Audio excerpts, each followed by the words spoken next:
Hi, I'm Jonathan Hoover, and we're going to talk about emotions today. This is Q&A time for us. We had many of you write in questions that you had about dealing with emotions, and this is kind of leading into our new series that we're going to be doing here at NewSpring over the next few weeks called All the Feels, that we're calling sort of a user guide to your emotions. We'll be talking about a godly way of looking at the emotions that He gave us and what we can do with them. But I want to just take a few minutes and go through some questions that were written in. I'm going to do my best to give some answers. And as the video said at the very beginning, this isn't medical advice. If you need medical advice, you need to talk to your physician. And if you need mental health advice, I would encourage you to speak to a licensed mental health clinician. But I'm going to try to give you just some general information related to these questions that have been written in. The first question I want to address, and this may be the one that takes the longest to address, is how do you calm yourself down and reset when you're extremely triggered and constantly stressed and angry? Breathing techniques don't seem to work for me, and I'm typically not able to remove myself from the situation. That's tough because when you're feeling triggered, you certainly don't feel like yourself. And some of the best parts of yourself, and we'll talk about this in just a second, some of the best parts of yourself that you would use to manage that feeling of being out of control and being really upset, it seems like those parts of yourself, the empathic thoughts, the ability to logically process things, to regulate your impulses, just seem like they're not there. And so it can be very difficult to deal with that, especially if you're experiencing this a lot. And if things that people have told you to try aren't working, like breathing techniques, which by the way are just one tool in the tool bag, right? So there are other things that we can use. But beyond all of that, if it's like I really struggle to remove myself from the situation, one of the things that can create that situation where it's like I really have a hard time getting away from whatever is making me so angry can be maybe you're in a relationship with somebody who is really pushy in the middle of conflict, and in the whole fight or flight thing that we talk about, they're a fighter. So they push, and maybe you feel that need to withdraw. I kind of sense that from the question. I feel that need to sort of the flight side of it. And so as you're trying to withdraw, they're pushing harder. They see you withdrawing and they're like, oh, you can't do that. You're not going to move away from me. We're going to talk about this. We're going to address this. And so they push even harder, which causes you to feel even more geared up. That's a whole other conversation for another day. I have another video on that. And we talk about runners and chasers. But just so you know, the struggle is real. It is difficult sometimes when we have different ways of processing being really, really upset. But let's talk for a minute about what it means to be triggered, right? So all of us experience, and I was getting ready to say positive and negative emotions. We're really trying to stay away even from that terminology these days. Emotions are neither good nor bad. They just are, right? Emotions just let us know that there's something that needs our attention. They're like warning lights on the dash of our car. And so they let us know that we're experiencing something. So for instance, if I experience loss, I'm likely to experience the emotion of sadness. If I'm going through something that is unfair or injustice, I'm likely to experience the emotion of anger, right? So these emotions are neutral. They're not good or bad. And over the years, we've talked about them that way, or we've even talked about positive and negative emotions. Now we're trying to start talking about them in terms of pleasant and unpleasant emotions. That certainly is true. If I'm happy, that is a pleasant emotion. If I'm sad, that is an unpleasant emotion. But neither are good or bad. God gave us all those emotions. They're there to inform us, to teach us, help us learn about what's going on within ourselves in the moment. So that's a good thing. But when I'm experiencing that angry emotion, right, sometimes I won't be triggered. I'll feel that sense of injustice. I'll feel like something isn't quite right. And maybe that anger will inspire me, to take on a challenge. Maybe that anger will inspire me to, for instance, take on a cause and do something important. Mothers Against Drunk Driving, for instance, is a great example of a person who experienced sadness and anger as the result of the loss of a loved one as a result of drunk driving, who then took that anger and transitioned it into something positive and useful. So sometimes I'm not triggered by it, I'm inspired by it, whether that's sadness or anger, or maybe it's a pleasant emotion like happiness or surprise, or things that we would look at as an enjoyable emotion to experience. Triggering happens when we get overwhelmed by that unpleasant emotion, whether that's sadness or anger. It's just too much, and it sort of triggers all our circuits. So we used to call this flooding, right? And it's a great word picture of I'm just flooded by this emotion. It's just too much. And our system really changes the way that we process things. So I have my little brain buddy here. So as you're listening to this video, right? And you're hearing me talk and you're sort of processing what I'm saying. There are a lot of parts of your brain that are active. But if you're in the process of trying to plan how to use this video in your life and you're trying to integrate this into your own emotional experience, a part of your brain that's going to be very active is what we call the prefrontal cortex. It's at the very front here of that wrinkly gray thing. This is kind of all different sorts of colors, but when you picture the brain, you see that wrinkly gray carpet that sits on top of the rest of the brain. Actually, it's pink in a living human being. We see it gray because it's been fixed in a solution, but at the very front of that wrinkly gray carpet is that prefrontal cortex, and that is the most brilliant part of our brain. It's the part of our brain that plans, that solves complex problems, that regulates our impulses. It's the socially aware part of our brain that goes, is this an appropriate thing to do in this environment? Is it not an appropriate thing to do in this environment, right? And when we're not triggered, that part of our brain is active. So if I'm dealing with anger or I'm dealing with sadness, I have all of those things at my disposal, the ability to regulate my impulses, the ability to try to think long term, to understand the consequences of my behavior, to really think about how do I want to integrate what I'm going through. And I can actually use some logical tools that someone's given me to try to sort through some of these emotions. Maybe I've been to therapy and I've been given some tools, some logical tools to deal with this emotion. And this part of my brain will really assist me in being able to do that. But there is a point at which I get into that fight or flight mode that we talked about before.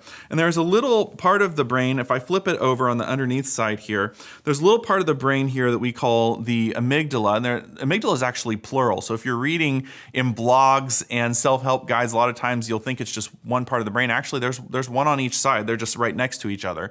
But those amygdaloid bodies, what they do, well, they do a lot of things. But they interact with the prefrontal cortex about emotion. So there's a lot of interactivity going on between that little almond-shaped piece of brain that's way down deep in the brain and that much more developed prefrontal cortex part of our brain. Now, forgive me for kind of going into that. Why am I taking time to talk about these different parts of the brain? Well, let me split this open here for you for a second and just show you that. And a brain scientist could explain this much better than I could. The farther we go down into the structures of the brain, and we get into this section that we call the midbrain, right? The more primary these areas of the brain are. What I mean by that is there was a newspaper, not columnist, but a person who taught people how to write newspaper articles that said, you always want to be the fastest and the loudest. And what they meant was get fastest to print, make the headline as big as you possibly can, get people's attention. Well, in the brain, these parts of the brain that are in the most central part, in the midbrain, they are the fastest and the loudest parts of the brain. So when we get to the prefrontal cortex, we're really talking about one of the slower parts of the brain. And what happens is when God designed our brains, he designed them such that if we're in a life or death emergency, we do not want the slowest part of our brain in charge, right? So if a dump truck is headed toward me in the same lane that I'm driving in, I don't need to be thinking empathically. I wonder why this guy's veering toward me. Did he miss lunch? Poor guy. Or I don't need to be like trying to weigh out my solution. What should I do this or should I do that? I need to make a decision. I need to make it fast. Even if it's not the perfect decision, I just need to go with it, right? And so God created our brains such that when we get into that fight or flight mode, right, that slower but much more intelligent part of our brain kind of backs off, and sort of the more instinctive part of our brain really kicks in, and we get a lot of raw, unfiltered emotion. We become very sure of ourselves. Just like I said, picking a direction to avoid that dump truck is the important thing. Even if it's not right, you got to pick something. And so when we get into that fight or flight mode, we become very sure of ourselves, and we just go with whatever seems right in the moment. And think about the things that I told you our prefrontal cortex does: long-range planning, social awareness, impulse control. When those things are not operating at full speed, it starts to make sense why when I'm triggered, I say things that I would not normally say. I do things that I would not normally do. I'm not really thinking about consequences. I'm thinking very short term. I'm very much my way or the highway with other people because as far as I'm concerned, I'm right about everything. I'm very certain of myself. And then later on, I kind of question, why was I thinking that or why was I saying that? So really, it's important to understand, and kind of that was a long way of saying our brain is really changed when we're triggered, right? There's, in a sense, we're trying to deal with challenges in life with half our brain tied behind our back, right? And so one of the big things that we have to do at that point is to calm down, right? And you mentioned breathing exercises. Breathing exercises are a very good way of calming down if they work for you, but they don't work for everybody. But why do we even use breathing exercises? Well, we use it because when we get into fight or flight, we lose track of the here and now reality and we become very threat focused, right? So instead of being focused on the entire situation around me, I become very hyper focused, or we call that hypervigilance. I'm hyper focused on whatever seems to be threatening me. And actually, one of the ways that we can deal with this is to fight back against that hypervigilance or hyper focus by being more aware of what's going on around me. And one way of doing that is to be aware of something that is always with me. It's one of the reasons why we use breathing exercises, is that as long as I'm conscious, I'm breathing, so I know I can always focus on that. But a lot of people are taught breathing exercises in a kind of haphazard way. It's important to recognize that breathing exercises are only going to work, number one, if you're breathing in a way that slows your heart rate, right, that allows you to calm down, your physiology to calm down, but also in a way where you're focused on your breath, right? So a lot of people will try to do breathing exercises, but they're still very much focused on whatever the threat is, and it's sort of defeating the purpose, right? So you'll want to follow good medical advice for breathing exercises, but a good rule of thumb, right, is that you're going to breathe in through the nose, out through the mouth as though you're breathing through a straw, right? This will slow your breathing pattern down, right? If you have the ability to track your heart rate in these moments, so much the better. And I know it sounds a little weird to say this. I would encourage you to get a pulse oximeter. Order one off of Amazon. It's really easy to get one. They're not very expensive, or order them from your local pharmacy or wherever you can get a hold of one. They're about $20. They're that little thing that they put on your finger when you go to the doctor's office that reads out your pulse rate second by second. And that will tell you whether the breathing exercises are working. Because if the breathing exercises are working, you will start to see that heart rate come down. Certainly you will see, if you're very, very upset and you're very triggered, you'll see your heart rate's way high. But you'll start to see that heart rate come down, and you'll know the extent to which it's really helping, right? But if you're doing your breathing exercises right, you will see that that's improving. But for some people, breathing exercises don't work. Here are a few other things you can try. So our senses, right, are very powerful pathways to help us calm down. And so one of the things that I've encouraged people to do over the years is think about what sense seems to be the most powerful to you. Are you a very visual person? I've had some people who that's very much a pathway for them is visual stuff, and I'll have them keep a little printout with them, almost like business card size, that they can put in their wallet or their purse, that is of like an abstract painting that they very much enjoy looking at, maybe a Van Gogh or something that has very beautiful colors and abstract patterns that they can look at, and that's maybe calming to them. For some people, a sense of smell. Smell is very powerful because it gets to our brain very, very, very fast. So I've had people go to a candle store, and not necessarily buy a candle, but buy something that has a scent that they can keep with them and smell if they're feeling triggered. And sometimes just that awareness of the present moment and of the smell that I'm taking in can be very calming. Maybe you're an auditory person, right? Music has been shown not only to calm the brain, but music has actually been shown to reduce the pain receptors in the brain, right? So maybe there's a certain kind of music that calms you down, right? Most of us have phones that we carry around now that are capable of playing music, and we can listen to that, and that can be very helpful. One last thing, some of us are very tactile, and touch is something that helps calm us down. And so I've had many people go to a fabric store, find a fabric that you particularly like the texture of, and buy a tiny little piece of it. They'll think you're kind of weird, like, why are they buying this tiny little piece of fabric? Buy a tiny little piece of it, keep it with you, and you can actually touch that fabric when you're upset. And again, what are we doing? We're giving our senses something to do to sort of interrupt what's going on in the brain and to remind us where we are. And that's another thing, is grounding exercises can be very helpful. And one way of doing some grounding is to be aware of your surroundings. If you're sitting in a chair, be aware of how it feels to sit in that chair. Be aware of the colors in the room. Be aware of the sights in the room. Again, we're trying to remind the brain not to be so focused on the threat, but also to be focused on what all else is going on around. So I don't know if that's helpful or not, but if you find yourself triggered a lot, understand, first of all, this is not a personality flaw.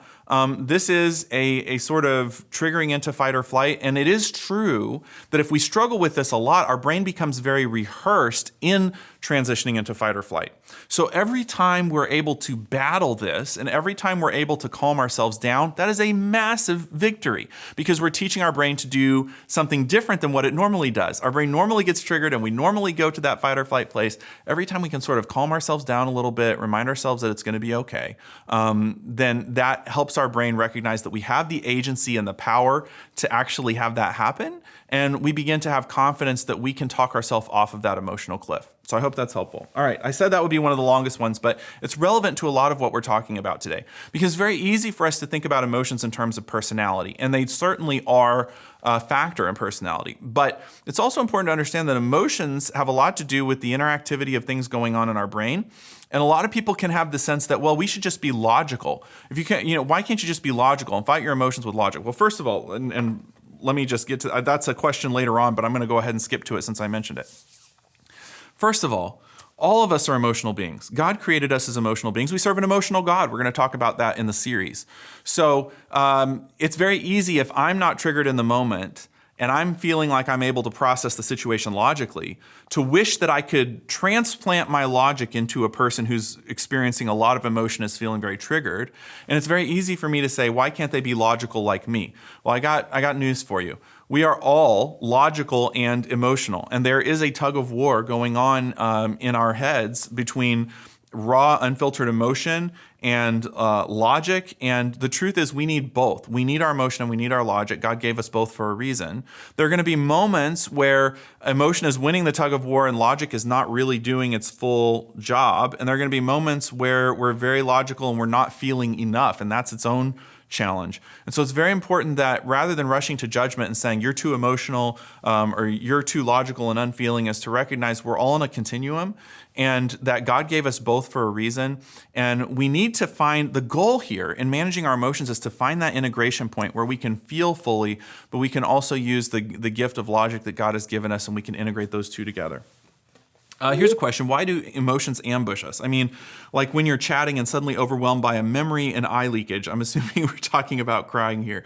It's a real conversation stopper and kind of embarrassing. I'm asking for a friend. Yeah. So that is an emotion related to grief, right? That when we've lost something very important, someone very important to us, and all kinds of things can trigger those sad feelings, right? So it can just be being somewhere and hearing a song that reminds you of the person that you lost, or smelling a smell, all those senses I was talking about a minute ago. Any of those things that sort of trigger those memories or trigger those feelings.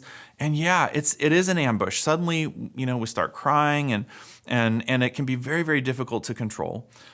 So there are a few things to know. First of all, if you're in a season of grief, this will not last forever.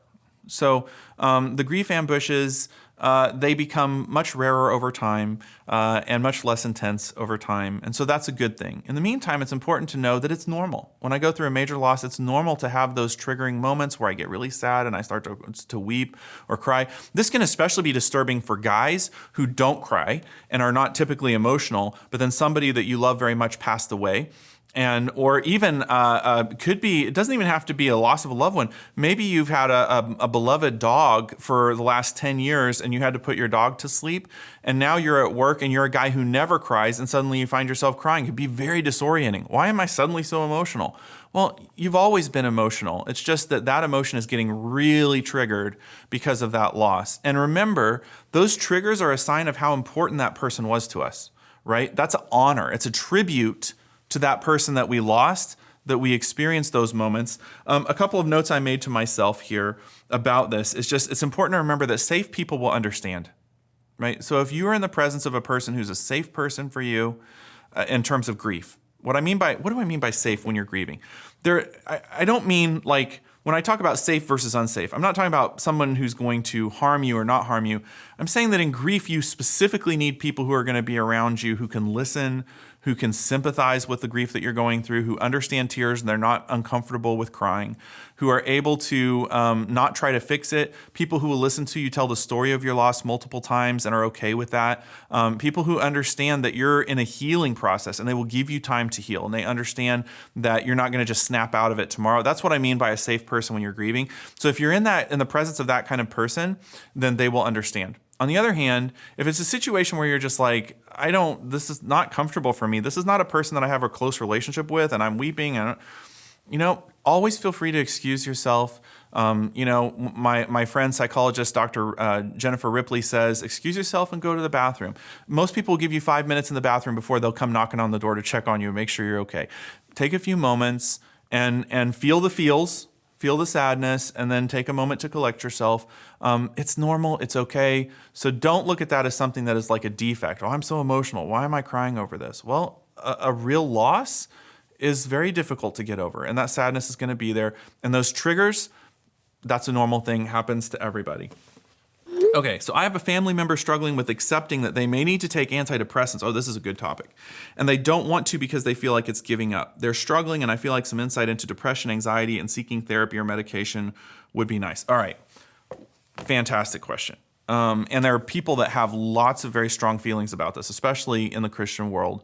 There are people who think, well, if you're having some sort of emotional distress, it's a sign of lack of faith, and you should pray it away. You should try to just, if you had stronger faith, you wouldn't have this issue. Folks, we are past the point of wondering whether there is a physiological component of depression and anxiety. We're past that. We know that that is true. We absolutely know that there are physiological components of anxiety and depression. Now, there are things that I can do in terms of my thoughts and beliefs and my interpretive style, which we'll talk a little bit about in this series, that can actually help me fight that battle with depression and anxiety. But there is something happening in my body, and sometimes it is necessary to have a little bit of neurological support as I'm facing that challenge, especially when the depression is such that it is absolutely interfering with my daily life. So I'm having a hard time getting out of bed. I'm sleeping a lot more or a lot less than I would. I'm eating a lot more or a lot less than I would have before. I'm finding myself unable to do things that I used to that I used to be able to do easily. I don't find joy in the things that I used to find a lot of joy in. When I start to find that these things are really impacting my daily life, then it's time to see somebody who's a professional about it. And there are going to be multiple components of getting better, right? Anxiety, by the way, is a great example of what I talked about before with the way that the brain arms itself for an emergency. Because there's low-level anxiety that we can sometimes fight with logic or can fight with techniques that we learn to manage anxiety. But once we get to that fight or flight place, a lot of those logical techniques, if you think about it, that prefrontal cortex being kind of down for the count, a lot of the things that we might teach you in order to manage your anxiety are not going to necessarily be available to you. And so it's very important that we build a platform for recovery from depression or anxiety, not forever, right? So I'm not suggesting that a person should necessarily take medications forever. You should take medications to the extent that you and your physician feel that it's a wise choice, right? But ultimately, here's the thing. God has given us science, and through science, we have developed some wonderful medications for all sorts of things. Some of them are psychopharmacological interventions for issues that we have emotionally. Others are, for high blood pressure, for heart challenges, or for other issues that we might experience, diabetes, right? The insulin. We have these wonderful things that God has given us over the years through science. And so I think we have to approach this understanding that, yes, it can be a little bit, it can cause a little bit of nervousness moving into taking medication for something I've never taken before, which could be, for some sort of emotional distress. And yet that does not make it wrong. And it may be part of what God's plan is for you in healing. One other thing I'd like to say about medication while I'm on this topic, and again, this isn't medical advice. It's important for you to know that the psychopharmacological interventions of decades ago were a lot different than the ones of today. Now, we have some of those old medication treatments that are still being used now, but they tend to be used in more extreme circumstances. So we have low dose, low risk, non-habit forming medications now to treat things like depression, anxiety. And we know more now about these medications than ever. I mean, a lot of these medications were starting to be very popular in the 90s when I was a teenager, right? And now at this age, I can say, back then I think we thought we knew a lot. Wow, have we learned? We've learned so much about this since then. And so it can be very low risk to engage these medications. Again, stuff for you to talk with your doctor about. But I do not see any scriptural reason why it would not be permissible to do this. And as a matter of fact, I think it's important to remember that a physician was one of Jesus' disciples. I do not think that Jesus wanted to teach us that medical science and he are at odds. As a matter of fact, I believe that because all truth is God's truth and because my body is God's creation, when we study my body, whether it's for medical purposes or the kind of research that I do that has to do with psychological factors, right? What we're trying to do is we're trying to understand God's creation better, and we're trying to understand how to deal with challenges that come up with it. And I think that's perfectly fine. I will say this, though. Medication by itself is not the most effective strategy, and we have plenty of research to show that, right? So usually a three-legged tripod is what we would recommend, right? If indeed your doctor suggests that medication is the way to go, medication might be one leg of the tripod. Another leg of the tripod would be counseling. So while we're building that floor so that maybe I don't get to the point where I'm so distressed that I cannot try things that people teach me to do. Once I now have that distress managed and I have that ability to try to logically battle what's going on, now maybe getting counseling will be very helpful for me. I can get those tools and start to utilize them. But beyond all of that, right, even more, maybe more importantly than that is self-care. And self-care, the golden triad of self-care is diet, sleep, and exercise, right? So what we know is that getting regular exercise, and I'm not talking about lifting huge weights, I'm just talking about maybe taking a 20-minute walk 4 times a week. We know that exercise can actually be as effective or more effective than some of the antidepressants that are prescribed. I'm not saying that to say you should get off your antidepressants and exercise. Don't hear me say that. What I am saying is that combining these things is so powerful to have diet, sleep, and exercise, making sure I'm being careful about my self-care, seeing a great counselor who can help me sort of sort through what I'm going through, and potentially, if my doctor thinks it's the right thing, taking medication. That can really be a very aggressive treatment strategy to move forward to deal with some of these challenges. So I hope that's helpful. Are you going to cover the irritability that comes with depression? Yeah, sure, absolutely. So when we're depressed, again, whether we're talking about depression or anxiety, that energy so the prefrontal cortex is very energy hungry, right? So our brain uses energy to do its job, and the prefrontal cortex is very energy hungry. And so when our body is stressed out, and depression is we're not exactly sure whether we should consider it a stressor or the result of stress, but either way, the body is under a lot of stress when we're depressed. And as a result, that prefrontal cortex activation is lower, meaning that once again, we're going back to that same thing of my regulation of myself, my regulation of my impulses, my social awareness, my long-range planning, my consequence awareness, my ability to compare alternate strategies and pick the best one. That's going to be down for the count. Not down for the count. It's just not going to be as functional as when I'm not dealing with depression. One other thing that's particularly important with depression and anxiety is one of the things that the prefrontal cortex facilitates is coming up with new options, right? Coming up with new ideas. And so one of the challenges when we're really depressed or really anxious and the midbrain is really kind of taking over and I have less cortical support is I can start to become very rigid.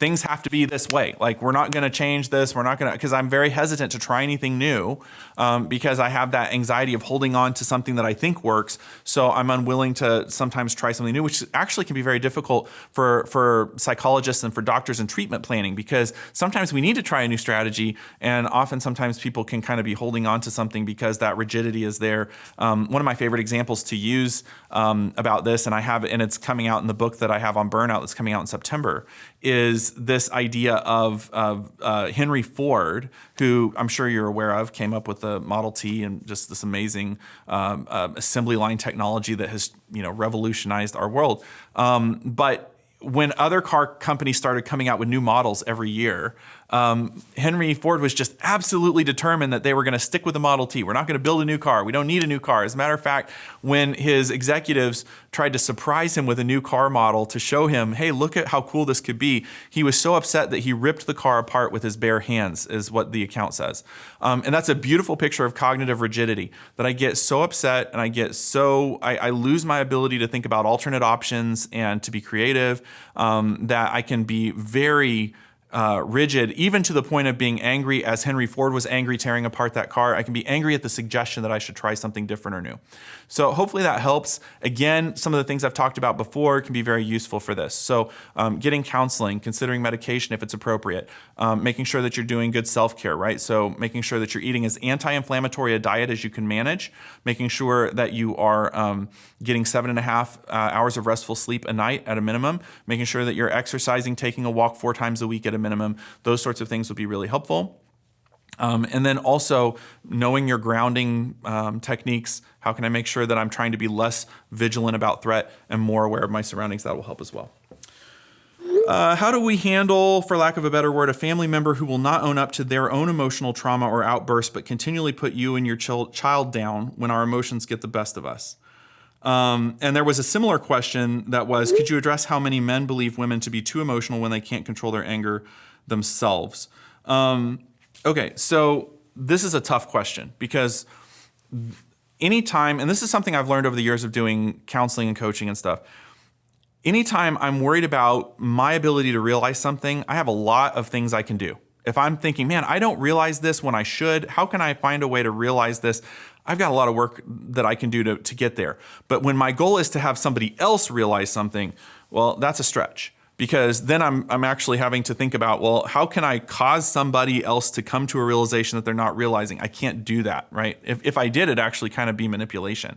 But I can't force somebody to come to their senses. We talked about that in Desperado 1, and we'll provide a link to the talk about that, because it's very important to recognize I cannot make somebody realize what they're doing wrong. I can give them feedback, and if they're a humble person and they're open to feedback, then maybe they will adjust to that. But we're not really talking about that kind of situation here.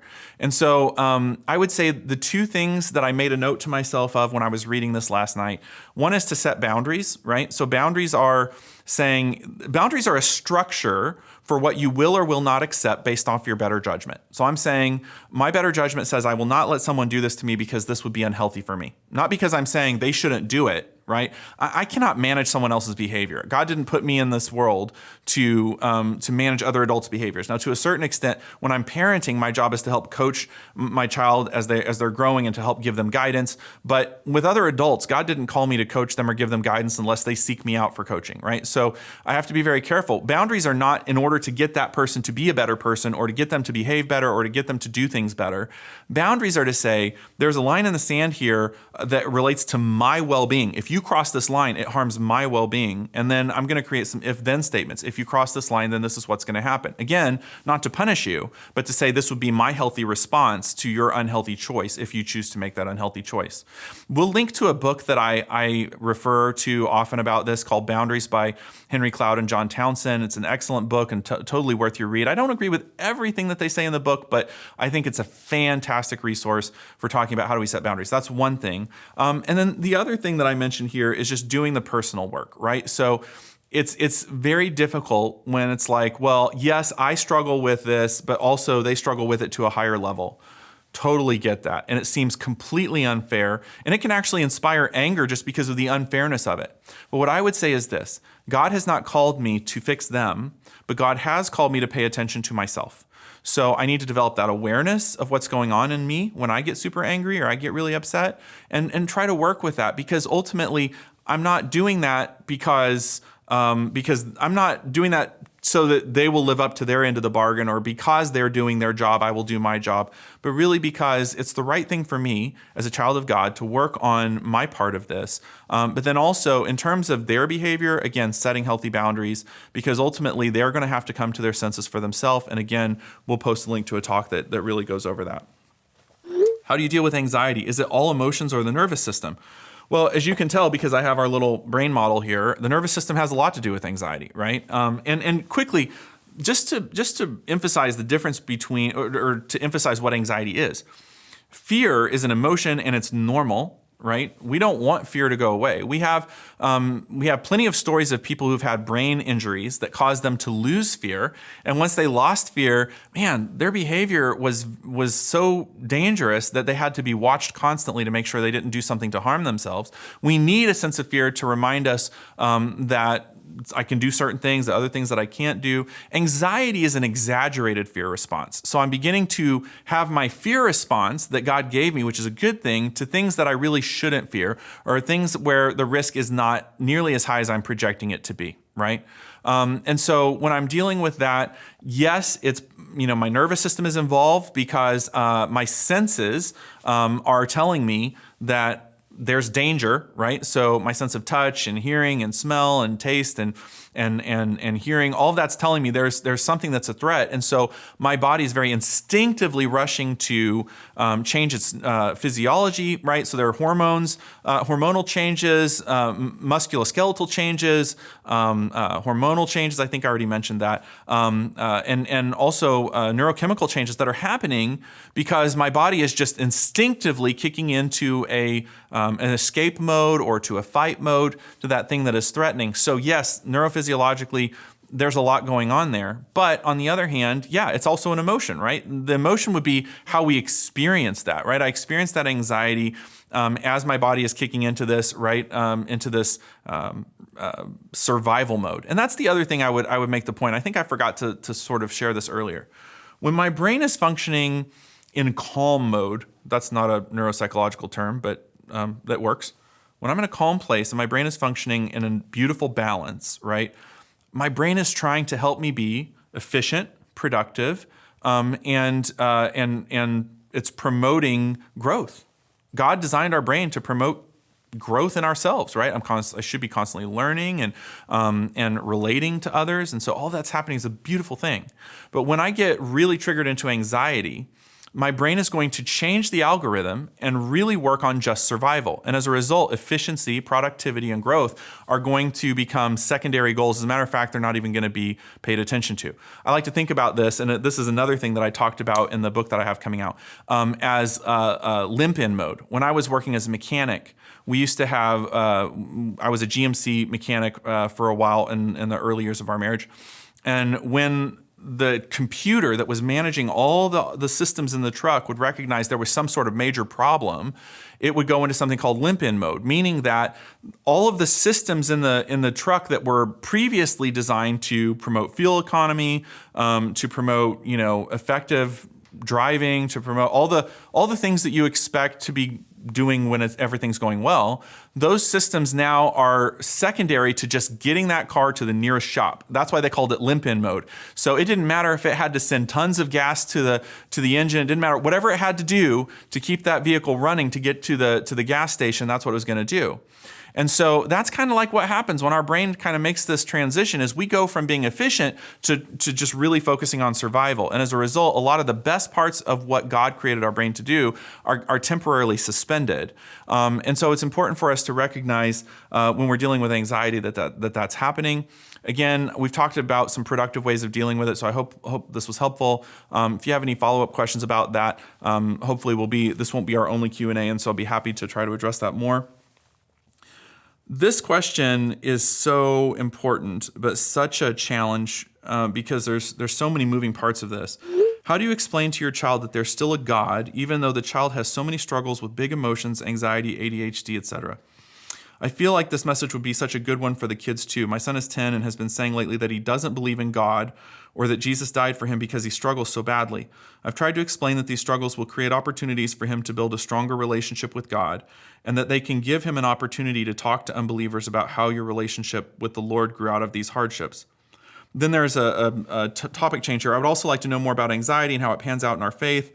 And so we've been talking about that in the last couple of questions, but specifically related to, and you're right with your 10-year-old, you're so right, but it's something that is a universal experience. That when we're going through a really, really tough time emotionally, can really leave us in a place of confusion about where do we stand with God and how does God feel about this? Especially if we've been brought up in any kind of a religious tradition where the idea is suck it up, pray it away, and move on, right? That it can sort of be like God doesn't really care about how I feel, and God is rejecting of the fact that I'm struggling with these emotions, and God is mad at me that I'm sad, God is mad at me that I'm mad, and it's important to push back against that and to say, God is an emotional God, right? We see even at Lazarus' tomb that Jesus was angry and he was sad. Jesus experienced emotions, right? The Bible says that we don't serve a high priest who is untouched by the feelings of our weaknesses. So God is touched by our feelings. He is empathic. He's an empathic God. I would say that is one thing that distinguishes Christianity from all the other major religions in this world, is that our faith says that we have an empathic God. We have a God who feels what we feel. So one of the things that I would caution you about, though, gently caution you about, is sometimes in the Christian world, we can really rush to try to give somebody an answer. Well, this is what your anxiety is going to work out in you, or this is, in the end, your loss is going to be a good thing, and here's why. There is a human nature thing that wants to solve other people's unpleasant emotions, because their unpleasant emotions are not just unpleasant for them, they're unpleasant for me. So if my spouse is sad, but I'm having a good day, that can be a struggle because I'm like, oh, they're sad, right? And it can be like, well, that's not just unpleasant for them, it's unpleasant for me. Or if somebody that I'm around is angry, that's not just unpleasant for them, it's unpleasant for me. Now if they're angry, they need to not be destructive around me, and that's something that we talked about with setting boundaries. But I need for them to be able to experience their emotions and be able to recognize that part of relationship, and by the way, that's what God wants to have with us, and we talk about that all the time at NewSpring. God wants to have a relationship with us. Part of a relationship is making room for the other person's emotions, right? And so rather than solving it, which I promise you is human nature, all of us want to solve it. We want to have an answer. I want to be able to tell you that this is going to make it better. I want to have that perfect sentence. I think everybody who's ever been trained to be a counselor thinks that I'm going to have a perfect sentence that's going to make somebody feel better. Doesn't work that way. God created us to need someone to sit with us in the emotion, not to solve it, right? And so there are times when people in my life will not feel the touch of God because God will seem distant to them, but they will be able to feel my human touch as an extension of God's love. There are times when they won't hear the voice of God, but they will hear my voice as an extension of God's love to them, right? The Bible says that we are God's hands and feet on this earth. So one of the things that I can do to help them in their journey trying to find God in the middle of an emotional challenge is to sit with them in the middle of their emotions. Again, I'm not saying if they're being destructive, that's kind of a different thing. But if they're just experiencing a lot of emotional upheaval, as Job was, here's the thing. If you go to the book of Job and you look at the first few chapters there, Job's friends did a wonderful job right up until they opened their mouth. Right until they started talking, they were doing wonderfully. They came and they sat with Job for days, just sitting in that pain with him. And it was clear that there came a point where they're like, I can't sit with this pain anymore. I got to give you an answer. And that's so human. And this is harder, I think, in parenting than in any other environment, to be able to say, I'm going to sit with my kid in the middle of this emotion as an extension of God's love to show them that it's okay to sit with this and that they're not alone. That's really, really important. Okay, so a couple of these I addressed, so I'm trying to... What about emotions derived from trauma? Seems like there should be advice better than something little more than turn the other cheek. I know there's a place for that, or people saying there's a purpose in your pain. Yeah, well... I'm sure pain does serve a purpose, but a lot of the pain that we go through is because we live in a broken world, and God grieves over that pain just as we do, right? Some people have the impression that when I'm going through something painful, God wants me to go through this pain because he has some ultimate ends justifies the means kind of philosophy. Well, here's the thing. God will bring beauty out of the ashes. God will make things happen that are beautiful out of the pain that we go through in this world. But you have to remember, the pain that we go through in this world is the result of sin. It's not that God wanted us to experience pain. It's that we live in a broken world, right? So the fact that sin is in this world, and I'm not even speaking specifically of my sin. So I'm not saying because I sinned, I'm going to have to go through this. What I'm saying is sin is in this world. It's something we all deal with. And as a result, our world is broken and corrupted, and we're going to deal with pain. Trauma especially, right? Trauma, one of the big challenges with trauma is that our brain struggles to know exactly how to process it. And what happens is it gets very hardcore stamped into our brain as something that we barely survived. So components of trauma are something bad is getting ready to happen. I have no control over it. I'm just going to have to survive it. And when I go through that, my brain really records it. It's almost like that black box recorder that they put on an airplane, right? That it rewinds and keeps track of the last several minutes of the flight or whatever in order for them to go back and be able to recognize what went wrong. My brain's trying to do that for me. It's trying to pay attention to all my senses, what I'm smelling, what I'm hearing, what I'm feeling, all those things. And it's sort of recording those things so that I remember what was associated associated with that terrible thing that happened. The problem is later on in life, I may smell something very similar, or I may touch something very similar, or hear something very similar, or there may just be a traumatic memory that gets re-experienced. And it's almost like I'm right back there when the thing happened. It's not even like it reminds me of what happened. It's like it almost puts me right back there. So a couple things I would say. Number one is, I'm sorry you're having to deal with this. Trauma is every time I sit and listen to someone's story of trauma, it breaks my heart. I'm sorry you're having to go through this. No, turn the other cheek, and there's a purpose in your pain. Those sorts of glib answers, that's not what I would tell you. I would tell you that trauma is real, that the re-experiencing is real, that it's painful, and that getting help for it is very, very important. We have way more tools in the tool bag to deal with trauma in 2024 than we've ever had. I would encourage those who are dealing with trauma to see a professional counselor, but not just any professional counselor. Make sure that you're dealing with a professional counselor who has special training and experience in trauma, and if possible, in the specific kind of trauma that you've been through. Again, we're seeing huge gains right now in the lives of those who are getting good therapy for trauma. So I would encourage you to give it a shot. If it doesn't, if you go in for a few weeks, I always tell people give therapy at least 3 weeks with a therapist before you give up on it, because it takes a few weeks to get things kind of rolling. But if after a few weeks you're like, this isn't a fit, don't give up on therapy altogether. I've talked to so many people who gave up on therapy because of one bad experience, right? The right fit is out there. And here at NewSpring, we'll be happy to provide you a list of some possible therapists, but don't give up. Getting the right help can really be a huge benefit for you. Let's see. How to deal with an angry person. Oh, this is tough. This is really, really tough. Because there are so many levels of anger, right? Some people are simmerers, and they just, they're very quiet when they get angry. As a matter of fact, to worry when they get quiet. Other people are exploders. I mean, anger has so many faces. And this is very different than how do I deal with anger if I'm an angry person. We're talking here about how do you deal when somebody in your life is angry. So again, boundaries are very important. We talked about that before. But I'll give you one other little tool that you can use. And actually, I used this in marriage counseling for a long time, and I had a couple of law enforcement officers. It was interesting. It was 2 different couples, and I worked with them in 2 different situations. And both of these officers came back at different times and told me that they started using this in domestic violence cases where things get really explosive, and that it was really working well for them. So I'll just give you these 4 words: you, low, slow, and now, right? So I use this in my counseling office when things get a little heated, and it's very helpful. So here's how that works. You means, all right, I may have been talking about a problem. I might have been talking about the future. I might have been talking about the past. We could be talking about all sorts of things. But right now, we're going to talk about what's happening for you. And what I don't mean is I'm going to criticize what you're doing. I'm not going to say I'm going to try to diagnose what's wrong. What I'm saying is I want to understand what's happening for you right now, because I'm seeing you get very upset. So I want to understand what you're thinking and what you're feeling, right? So we're going to focus on you, and we're going to move away from the question of the problem or the issue or whatever it was we were discussing before. For a minute, I just want to understand what's going on with you. Low has to do with volume.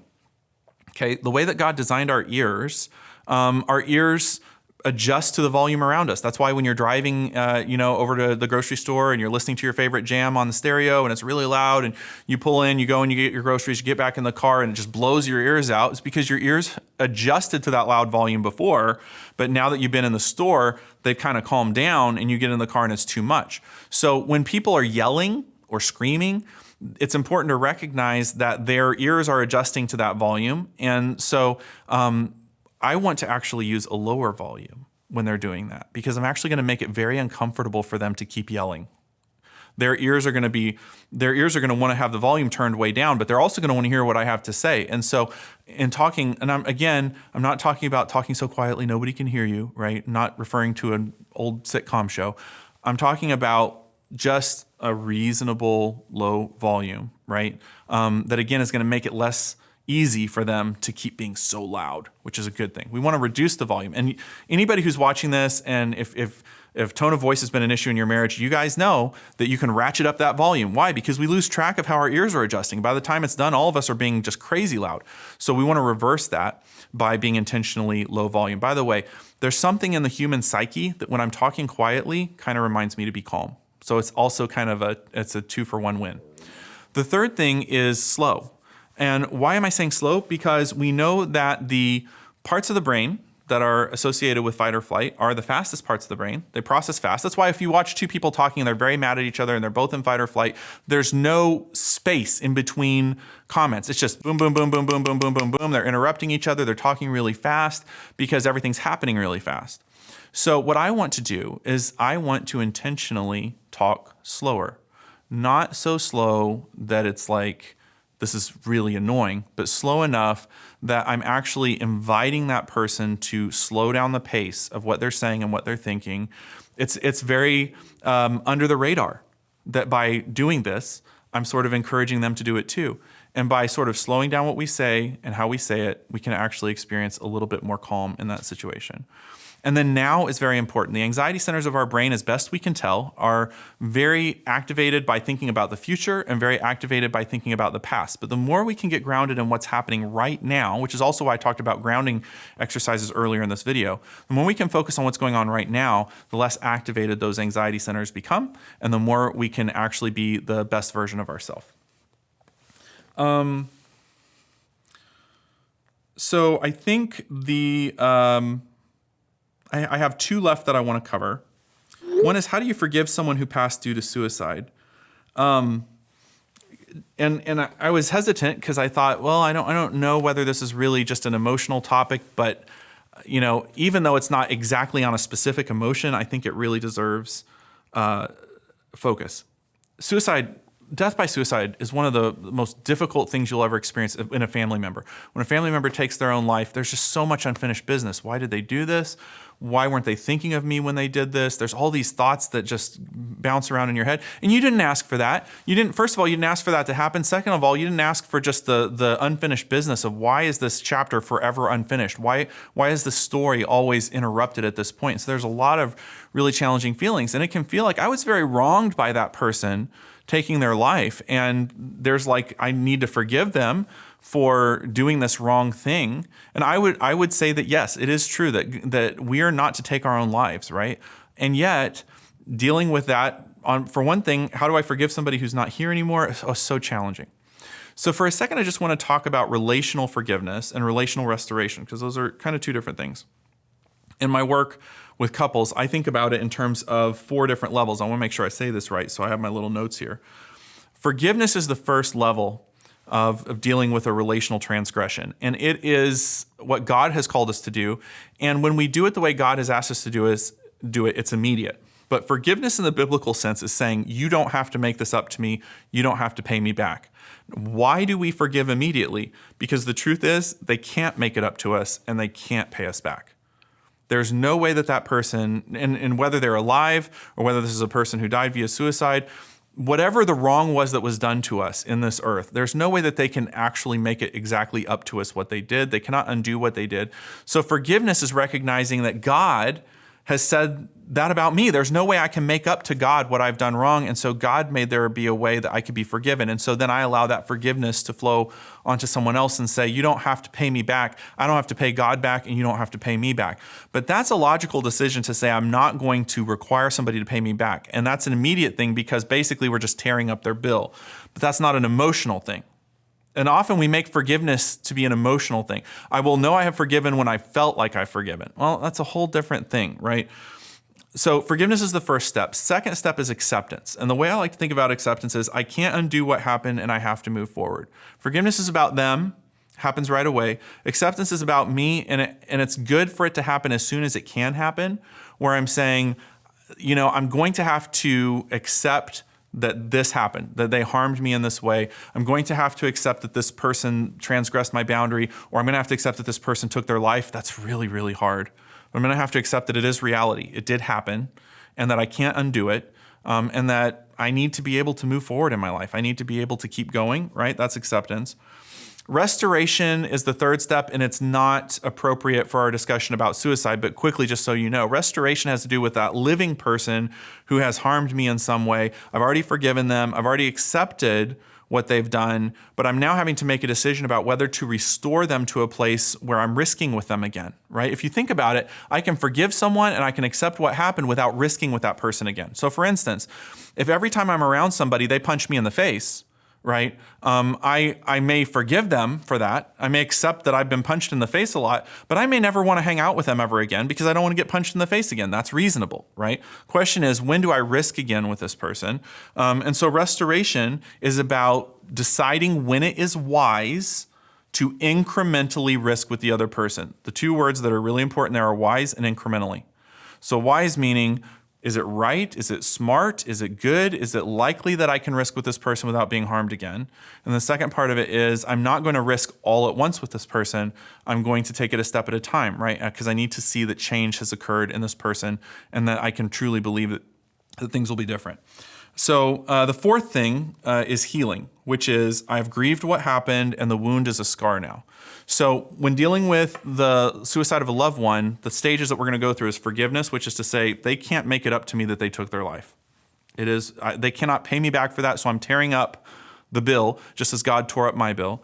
Acceptance is that point, and sometimes I think with suicide, acceptance can take years of saying, all right, I understand that this happened. My head and my heart are now on the same page. My head knew they took their life a long time ago, but my heart still expects to see them. I still expect to turn around and see them show up at an event, or I still find myself wanting to pick up the phone and call them because my heart hasn't quite caught up to my head. So acceptance is that process of my heart and my head getting aligned. So my feelings and my logic are together on the fact that this person isn't with me anymore, and also the recognition that I need to move forward. My life can't end because theirs did. And then there won't be restoration when it has to do with suicide because our relationship will be restored when we're both in heaven, and we won't have to do the work of restoration because we'll be perfect at that point. And the fourth step is that step of healing, which is to say the wound has become a scar. Here's the deal. When you lose somebody that you love, that will always be an ugly part of your story. I have, because I've had several moles removed because of threat of skin cancer. I have a lot of ugly scars on my body from those minor operations. And so it's been years and years since that happened. When they originally did the surgery, it was very painful. If you were to press against one of those spots where they had removed that, it would have hurt, right? And it needed to be addressed when that wound was created. When they created the wound to take out the mole, they needed to stitch it up. I needed to get instructions on how to take good care of it. And there was a lot of focus on that at the time, right? But as it healed, there needed to be less focus. It was less painful. It's still sensitive, a lot of sensitivity. And then eventually it gets to that point where you're not sensitive there. You don't even really think about it a lot. But if you look at yourself in the mirror, it is a scar and it is ugly and it is unpleasant. And it reminds you that something happened there. The thing is, it's not like this is ever going to go away and it's not going to be a scar. The goal is actually for the wound to become a scar, right? The goal is that in the early days of loss, especially when it's someone who committed suicide, there's that woundedness and it needs a lot of attention, and I'm going to be constantly thinking about it. It's going to be something for a while that is just very, very painful. But the process of healing is going to be, then it's going to start to get a better, right? The frequency and intensity and duration of my grief experiences is going to be less over time. It's going to be sensitive, but not an active wound. And then eventually I'm going to get to that point where it is an ugly part of my story, but I'm not dealing with any kind of daily discomfort from it. And I can move on. I can look at pictures of that person and I can weep and I can feel all the feels when I think about them. But I'm also at a point where I feel like I've dealt with that pain and I've healed. Right? So hopefully that's helpful. It's a journey. It's a process. And by the way, I would recommend a few things as you go through this. One is journaling. And especially when I talk to guys about journaling, I get the eye roll. But honestly, moving the pen across the paper and giving yourself a chance to put words to the experience can be very, very powerful, especially when you get a few months down the road and you think, I haven't made any progress, and you look back at your journal entries from a few months ago and you go, wow, I really have made progress. It can be very helpful. From time to time, I recommend an empty chair, although I think it's best to do this with a therapist in the room. An empty chair would be where you put a chair in the middle of the room, nobody's in it, but you imagine that that loved one is there in the chair, and you say the things that you feel like you need to say to that person. We're not communicating with a person who's passed away, which is prohibited in the Bible, but it's just going through the exercise of giving myself the chance to think about what I would like to say and how I would say it. Letter writing is another version of that. Getting counseling is very important. I think anybody who's lost a loved one due to suicide should consider getting professional counseling just to help you through that journey. And then finally, I would tell you we have a wonderful new program at NewSpring for going through grief called Through This Valley. We offer it multiple times a year. So I would encourage you to think about perhaps participating in that, as we do talk about suicide in that program, and we do talk about the grieving process. So I think the last thing that I want to talk about is, I've got to decide which one, because I'm going to wrap it up here, but I'm going to go with this one. So how do you help someone who is taught not to talk or show emotion to do so when they talk? Otherwise, it's like a flat line all the time. I never know if they're mad, sad, or happy, and it all looks the same.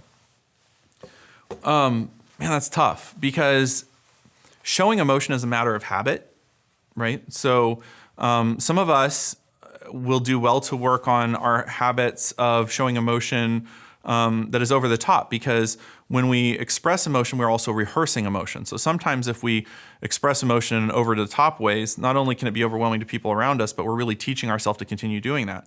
But in the same way, a person that is avoiding their emotions and shutting down on their emotions and not actually sharing them in their facial expression, the way that they talk and the things that they say, that is also a matter of habit. And it's getting more and more established as we go on.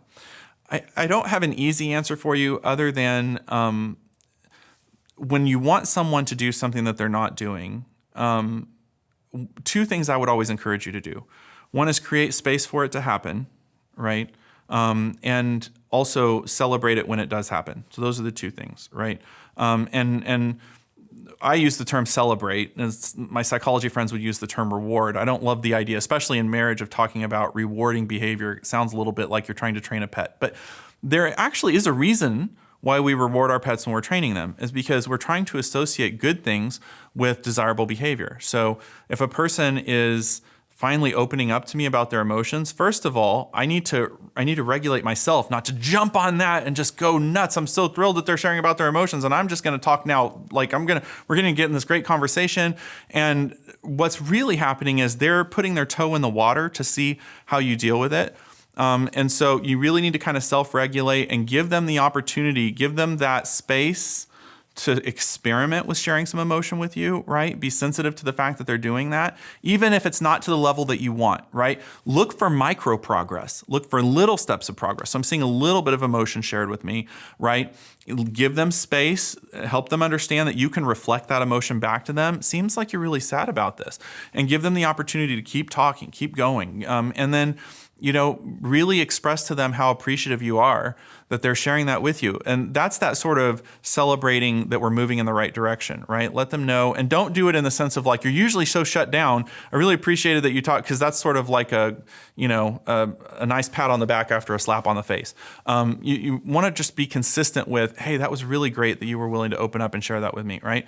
And then also just be prepared to give it time, right? We create emotional habits over a long period of time, right? And especially emotions are so primary in the brain that a lot of these habits we develop very early on in life, and they're pretty well entrenched. And so it takes a little time. We all have the ability to change and to grow and to do things differently, but we have to give it some time. We have to give it patience and let it unfold organically. But just remember that I need to give them the space to do this. I need to be very cautious about criticizing them for not doing it, because I'm actually going to put focus on the wrong thing. I don't want to cause them to be shameful because of something that I've told them, you're not doing this right. I would rather focus on giving them some celebratory guidance when they're doing the right thing, right? So that gives them an opportunity to focus on the positive and not the negative. All right, that was a lot of emotional conversation today. I hope that you are benefited by some of the things that we talked about. It's my goal and hope to continue to do some more of these Q&As as we do this short series on emotion. I want to take a quick moment and encourage you to come and be with us at NewSpring this weekend. If what I talked about today was at all helpful, and this weekend's talk is going to be way less detailed and sort of specific to specific issues. We're going to really focus on the fact that it's okay that we have emotions, that we serve an emotional God, and we're going to talk a little bit about just how we should feel about emotions, because that's important. Before we even start talking about how do we regulate our emotions, we need to think about how should we feel about them. So I really encourage you to be with us at NewSpring this week. If you're watching online from a location where you can't be with us in Wichita, I would encourage you to watch online. This is an important topic. If we can regulate our emotions well, we can live a healthy life, and it even helps us as we interface with God. I hope you'll be there with us this weekend. We'll see you then.